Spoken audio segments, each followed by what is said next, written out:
throw a military wedding. A military wedding is one that is steeped in tradition, which makes it very distinct. Traditionally and in true military fashion, the groom or the bride will wear a uniform while a civilian bride wears a wedding dress. A military wedding follows certain protocols, listed below. Take a look at what should be done when you have to throw a military wedding. A military chapel is where most of military weddings are traditionally held and should be booked at least 1 year ahead. All branches of the military have their own chapels, with an appointed chaplain. If you wish to have the ceremony elsewhere, you have to check with your installation if that can be allowed.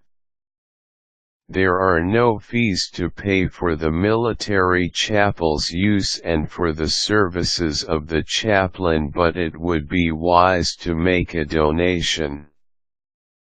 Check with your installation the rules followed for decorating the chapel, as these can vary, but the candelabras, flowers, and other wedding decorations will be handled by the chapel altar guild or by the couple, depending on the military branch they belong. In military wedding invitations, the titles of either the groom or the bride should be stated in full before their name if they are ranked officers, followed by the branch and service in another line below the name. If the bride or the groom is a junior or a company grade officer, the name comes first, followed by the position, branch, and service in a line underneath the name. The rank of an enlisted personnel is not included in the invitation, but the branch of service is listed under the name of the personnel. If the person is in active duty, the usual title of Mr. or Miss should not be included.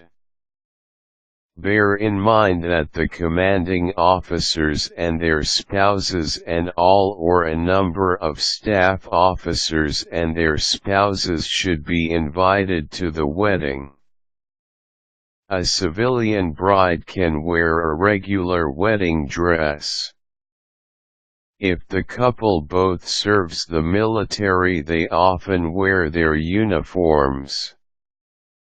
The kind of uniform to be used depends on the manual issued by the government on uniforms, the time of day and season the wedding will be performed, and the style preferred by the couple. If the wedding is a very formal affair, the mess uniform should be worn or its equivalent in a different branch of the military.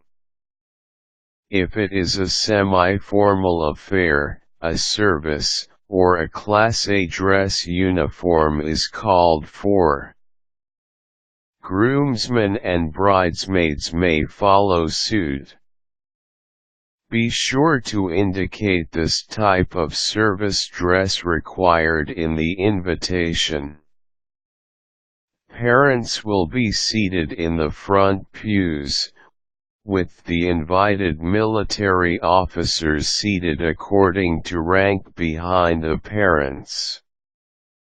During the reception, the military officers and their spouses should also be ushered and seated according to rank.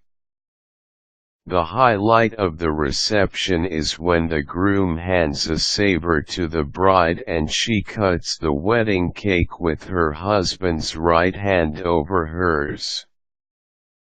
The Arch of Sabers is done outside the chapel after the wedding ceremony with 9 to 8 officers and groomsmen. The head usher gives the command to draw the swords. This Arch of Sabers has some variations depending on the military branch.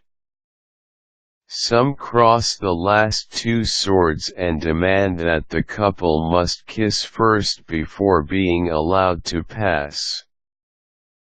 The Marine Corps and the Air Force has the last one bearing the saber to tap the civilian bride to welcome her to the service family.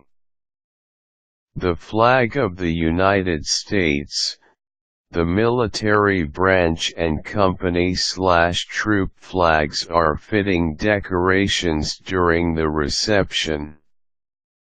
It can also be a good idea to play your branch's military song during the reception as well as the favorite songs of the bride and groom.